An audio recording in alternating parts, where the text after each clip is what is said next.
No one likes a pie more than me. Well, so I thought until I discovered that the Scotch pie is the most popular savoury product in Scotland. And here's why.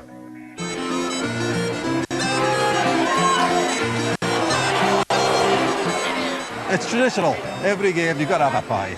What makes a good Scotch pie to me is plenty of meat, as long as it's not too greasy. You know, a good filling, lots of, crust on the outside as well. It's just beautiful, quite fiery, toasty on the outside as well. Beautiful as it is. Can't whack it. The best way to eat a Scotch pie is the way I'm eating it just now. It's not too warm, it's just nice for eating. And I like brown sauce on it. Just right down the hatch. Break the crust off, right down the hatch. So the footy fans love them, and although Scotland doesn't have a world champion footy team, sorry lads, it does have a world champion of Scotch pies, Airdrie Baker's J.B. Christie. So here we are in the shop. As you can see, we make much more than pies, but proudly positioned at the front of the shop is our Scotch pies. And this year, our endeavours were rewarded with the World Scotch Pie Award. An accolade indeed. With any kind of pie, getting the pastry right is key, and Andrew's Bakery has perfected the art of Scotch pie crust. The dough really wants to be well developed so that you get this nice, silky dough that you're able to pull apart, and it's very workable and malleable.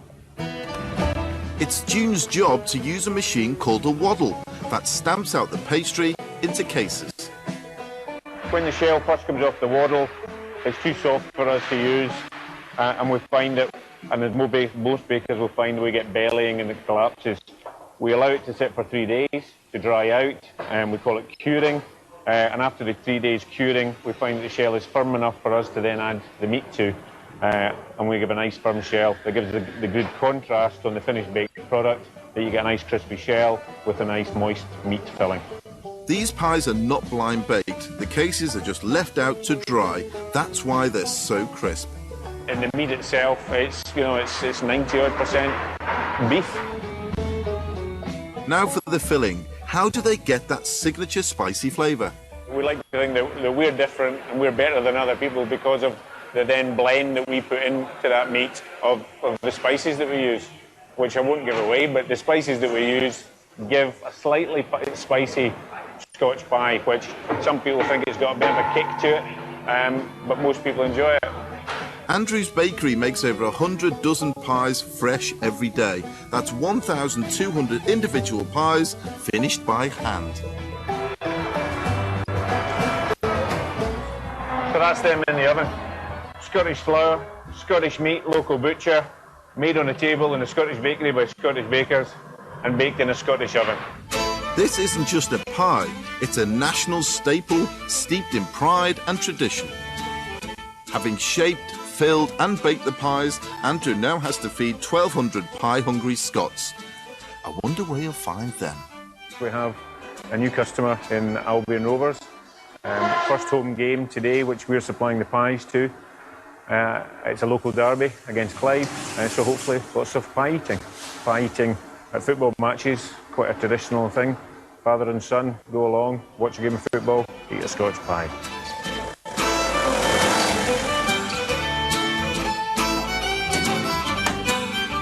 He's got to get them out while they're still hot. And he's got another thing to do too. Yeah! Nice one, Andy.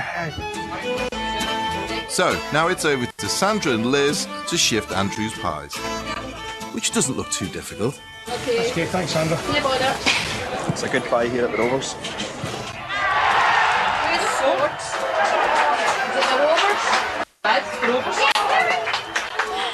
Before half-time is over, there's some bad news for the last fans in the queue. Scotch pies are all finished, they're all sold out. That was the best Scotch pie I've had at a football ground ever. There's nothing to beat a good Scotch pie. The home team are winning, and Andrew's had a result too. Have you sold all the pies today? They're all finished, they were sold just after half time. They were all sold? They were all No sold. good. Everything, yeah. Good. They've all gone. Everyone's hungry, everyone's happy. And it's a win as well for the home team. So, good day all round. Andrew's Scotch pies are the real deal, and they're giving me inspiration to make my own historical version. Hello, Andrew. Those pies I saw look fantastic. Yeah. And so you are using hot watercress pastry as well, I take it? We use hot water. Good reason for using hot water, because we like to help pre-gelatinise the starches in the flour, which helps give you the firm crust and the nice crispy crust that you're looking for. And then is the lid, is that dry, or is that going to be almost a fresh dough going into it? The lid on the top of it is the same dough as the base, but it's a fresh dough made that day. Yeah. And what we do is we pin it very, very thinly. And I suppose it helps with the process, but it also helps with the texture of the finished product, that we'll dust that with a coarse rice flour, which helps with the heat of it as well. Oh, that's a nice idea. How long have you been doing this then? I mean, have you always been a baker? I'm third generation baker. My father was a baker, my grandfather was a baker before me. My dad was a baker, and my brother's a baker, and 3 of my uncles are bakers. It's funny, when we all got together, you know what it's like as bakers. Sometimes you're in work and you're talking about what you do. When you're outside work, you're talking about what you do. You can never, ever get away from that way of life. What I'm going to make is my version of a Scotch pie. Now, it's going to use a lot of sort of old ingredients, and it is quite tricky because, as you'd appreciate, I'm using a hot watercress pastry, and I'm going to try and get around that mould, and I'm going to try and put the stuff in it. I'm going to try and put a lid on it and try and make it look like a Scotch pie. So it's going to be... I might even get you to give me a hand, Andrew. Well... Hot watercress pastry is made by melting the lard into hot water, so the fats are absorbed into the flour. It makes the pastry really smooth and strong. Now I'm going to add this hot liquid to the flour. So initially, just get your fork in there, turn it round. I'm just getting the spoon in there at the moment, and I'm basically just trying to bring it all together into one single ball. What I'm going to try and do is just try and smooth it off a little bit. I've basically just brought it together at this stage. As it cools, it will solidify, because the lard wants to go back to being hard again. You can actually put it in the fridge and it'll instantly pretty much solidify. Do you know one of the things I miss about going is actually the camaraderie in the bakery? I miss that. I think I think bakers are slightly mad. I think you have to be to get up at that time in the morning. Now that one is about right. Pick whatever you want to use to shape the pastry. I find a glass ramekin about right, but a jam jar will do. I'll tell you what, I'm going to run with that one. Get this in the fridge for about 5 minutes, chill it down slightly, and then I'll be able to use it. Over here, I have my mutton. Now, I'm using mutton rather than beef. And again, this dates right back. And I don't know whether this is Scottish or English. I think the history is that the Scotch pie originally came from England, but obviously we then took it. Of course it does. But we then took it and perfected it. Is what happened from there. Mutton originally, I think, was probably a cheaper meat, especially in the north of the country, and was in favour. I mean, you speak to many old customers, and they'll say to you, you know, that the best thing they remember about a Scotch pie is when they bite into it and the grease runs down their chin. Yeah. And, you know, from lamb or mutton, you would get that more. The flavour of mutton sort of went out of favour maybe about 45, 50 years ago, and everyone preferred the taste of beef. Yeah, there are still mutton pies about, but not so many. Yeah, not quite rare. I understand that. I'm just adding a little bit of lamb gravy to this, again, just to soak it down a little bit. I've got some salt, and I've got some white pepper as well going in there. Also some mace, again, one of those old spices that have been around for many, many years, and nutmeg. The last time I added nutmeg to a pie, it'd probably be a custard tart. You know you know when you put the nutmeg just floated on the top? Yeah. It's a beautiful thing. I'm just going to mix this together. Some spices and gravy add flavour. If you want to make beef Scotch pies, it's exactly the same process, just adjust the seasonings a little bit. Then, I get some paper on the outside, some string. Can I use your finger there, Andrew? Right there.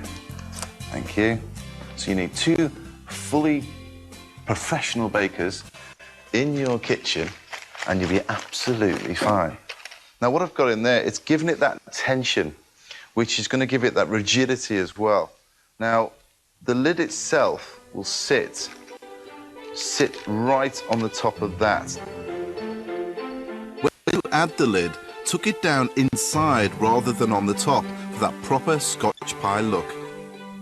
So at this stage, you pop this pie in the oven, again, 200 degrees centigrade for about 35, 40 minutes, and it'll be beautiful and golden brown. But to achieve that golden crisp on the outside, you crack an egg, a little bit of egg wash, and then brush the top of the pie like so, and that will make it shine and dance when it comes out of the oven. I've got some cool ones here. That is absolutely perfect. And you can see all the juices, the fat that's poured out around the outside. But these, it's like going back to almost medieval pie making. And there you have it. You've got, actually, I've seen pictures which are not too dissimilar to this. There you have your good old-fashioned Scotch pie. There's something old school about the look of these pies that really adds character. Andrew, I'm dying for you to try this one. Oh, so am I. I feel I need to be the size of Desperate Dan for that one, but yes. We're going to have to wait a little bit longer, but I'm dying to see what it's going to taste like with that mutton in there as well. Still to come, I am inspired to make a beetroot pie after learning more about this colourful root vegetable. This is going to turn it bright pink, isn't it? It is. Like Barbie bread. And I make a gorgeously fruity lardy cake, perfect for sharing.